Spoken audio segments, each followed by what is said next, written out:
Start over. Theme song. 3, 2.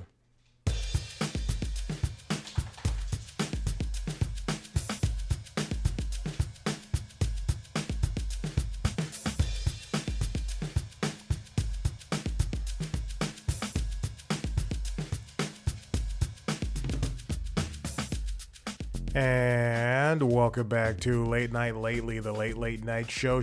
I'm your host, Chad White. If you didn't know, this is the late night show. Late night. I'm not going to say recap show. For the website, cpluscomedy.com. Like I just said, it's a website. Go there. Hey, I have a gift for you. It's a monologue. Let's get to it. On Sunday, President Donald Trump hosted the Kennedy Center Honors, where he awarded the coveted prize to Sylvester Stallone, Gloria Gaynor, George Strait, Kiss, and Michael Crawford. When he asked how he prepared for the ceremony, he responded by saying he didn't really prepare very much, which is the exact same thing that we can say about his presidency. So you're saying I have to stay up during every single meeting? Ugh.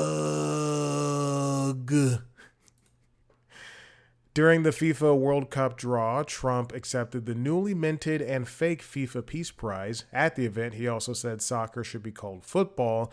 He then started doing his prepared 5 minutes. What's the deal with Mexicans in America, huh? There's too many of them.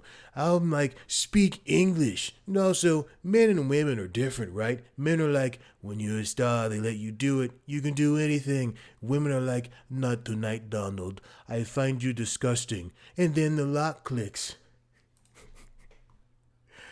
Oh, God.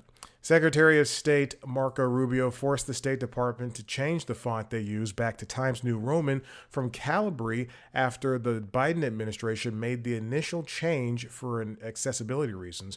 It's a funny change for a man whose title is Secretary of State. Yes, I know that joke was sexist, but I did it for the joke. And because I'm a sexist, apparently.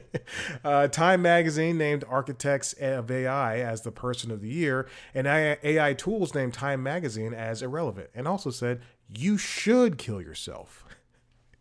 And finally, according to police, a man who swallowed a stolen Fabergé egg passes it naturally, just in time to give to grandma for Christmas. And that's all the jokes I have for you today. I hope you enjoyed that song. I made it just for you. Welcome back. It has been a week. I'm sorry if my eyes are red. Quite frankly, I took a nap with my contacts on. So that's what happened. And I hope you enjoy that at least one of my eyes is wearing a dry contact. I'm wetting it up. I'm thinking about sad things and wetting my contacts. True or false, I recorded that monologue and I got to the Marco Rubio joke, which is halfway through. It's 5 jokes. It's 3 jokes in. I got to the Marco Rubio joke, and I looked over at the recording platform. I'm not using my regular recording platform for reasons that I don't want to bore you with. But I look over at the recording platform of the computer, not the hardware. I look over at the software, and it's not recording audio. This is the second time that has happened.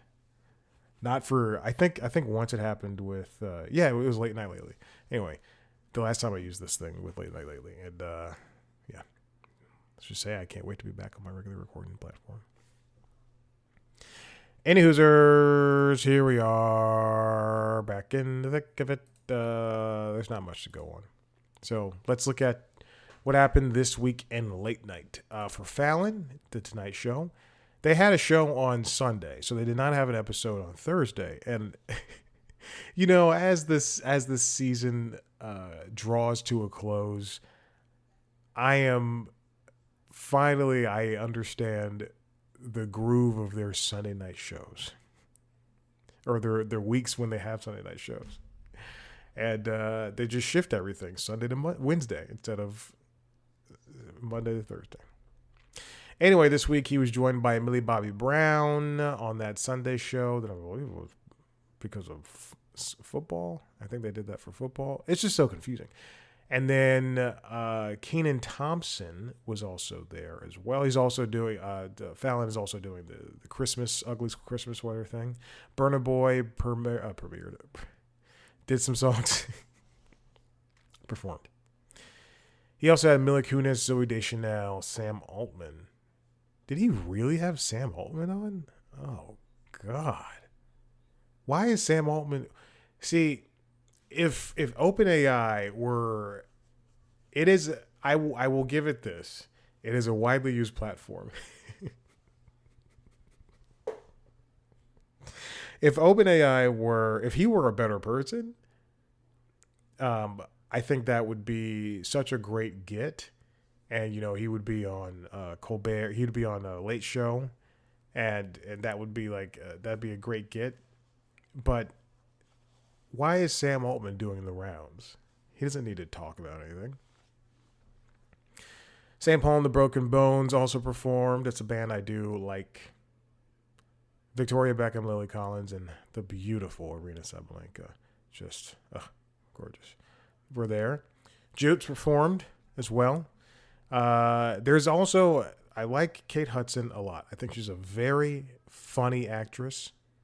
And she's just also a good actress all around, but particularly in comedy. She's a very funny actress. Go watch Running Point. It's a very great show. It's a very funny show. I enjoy it a lot. So she was there. She did it while she sat down as well, but she performed Blinded by the Mic, which is a very prepared thing. If you're watching the video and you saw me during the theme song put my hand out and go like this, but the dog got up. I heard him get up at the start of the theme song and just saunter over here. We went on a 3-mile walk, 3.5 mile walk today. That's the second time in 2 weeks that we've done that on a Friday. I think last Friday we did it as well. And it was a complete accident. And this man is not tired. And yet I worked out for 3 hours this morning and I was drained. And I worked today. John Stamos and Lily Allen were there as well. And Lovey is how you pronounce it. It's spelled with an F, but it's like Lovey. Anyway. On Late Night, with Seth Meyers. He's back after a week hiatus. While everybody came back, he came back. He did not come back. Sabrina Carpenter was there, which was such a big interview for a show of this caliber for the 12-13 show. Josh O'Connor was there, who was hosting SNL, and I have to say, I love SNL. I do have a lot of gripes with it.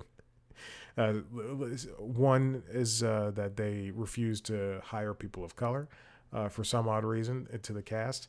But they have Gina. No. But they hired that black guy. He was a Trumper.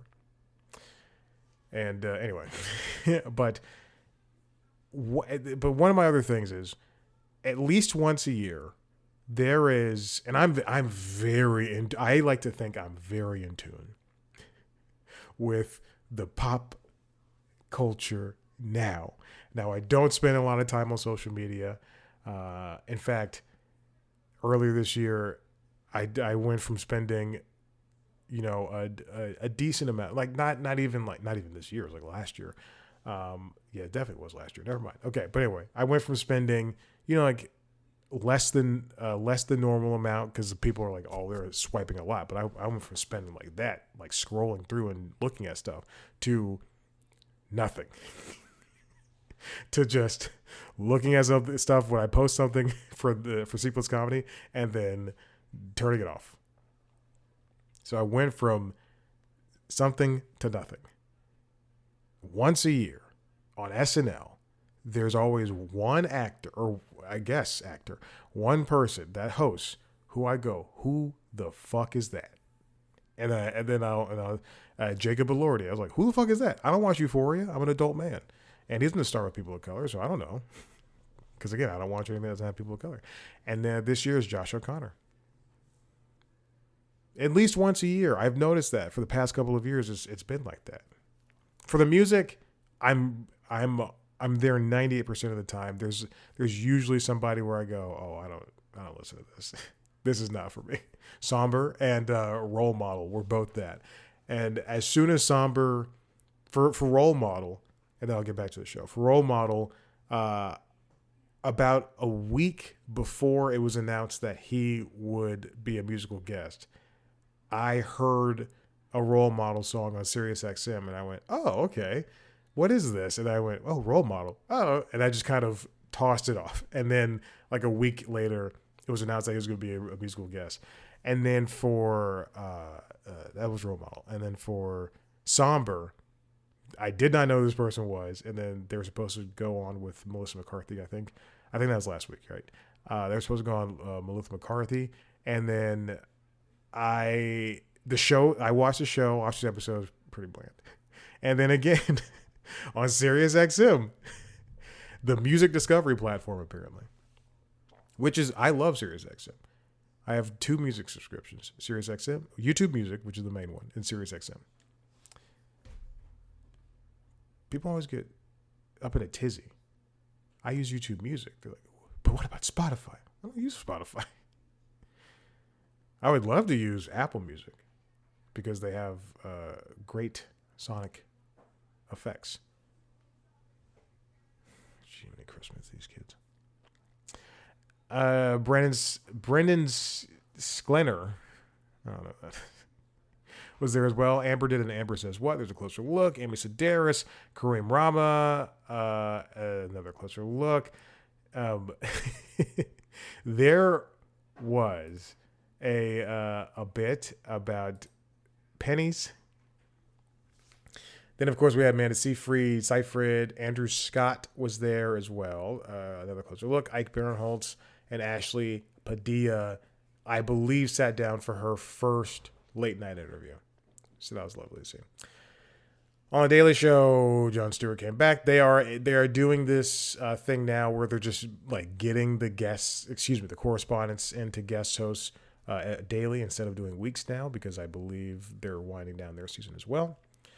After the Jon Stewart episode was the premiere of the Jordan Klepper Give the Man a Prize special, talking about Trump, obviously. And it's just another classic Jordan Klepper fingers the pulse.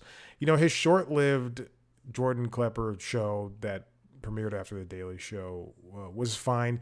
And it was just too much Klepper.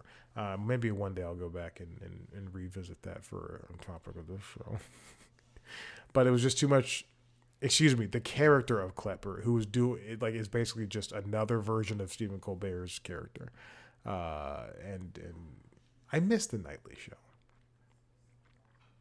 It's just a great title, and also that show could have been reworked, but they should have definitely given them time during the what was that? The presidential election of that year. Was that Obama, or was that Trump's first time?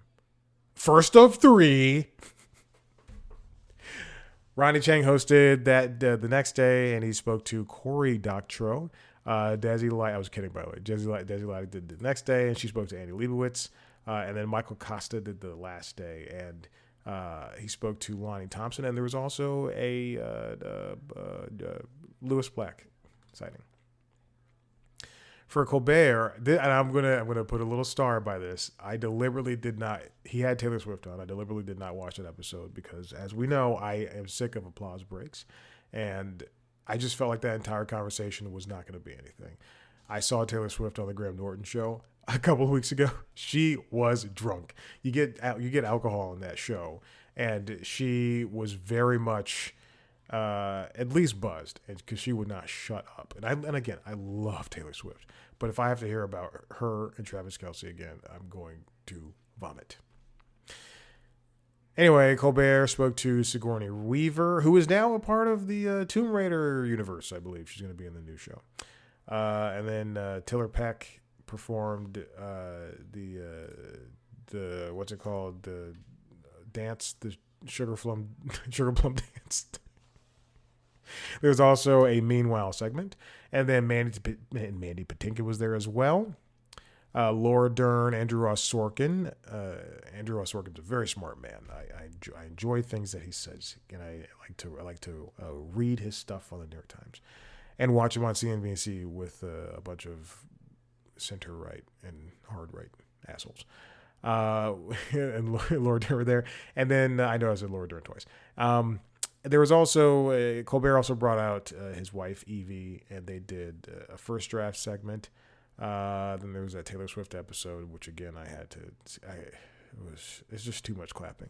The thing is, I knew it was going to be too much clapping, and I watched about 20 seconds, and I went, "This is not for me." Then Kate Winslet and Ben and Jerry popped up, which I forgot which one left the company, but I'm glad that they're obviously still friends, and it's because of what the corporate overlords have decided to do with the once how do I describe Ben and Jerry's? They are against things. So activists. They refuse to be activists. Not Ben and Jerry, but the new corporate overlords. Anyway, back to it. Quinta Brunson and Tiana Taylor started out Jimmy Kimmel's week this week, and I love Tiana Taylor. I'm so glad she's in one battle after another. And again, it's the only Paul Thomas Anderson movie I will ever see. But that and Boogie Nights. David Letterman showed up for a couple of segments, and it was great to have him in a long form of a conversation again. But again, just so much clapping. Regina, the only reason I mentioned it this week is because when Seth had Sabrina Carpenter on, she's obviously one of the biggest pop stars in the world at this point in time, and the audience let her talk.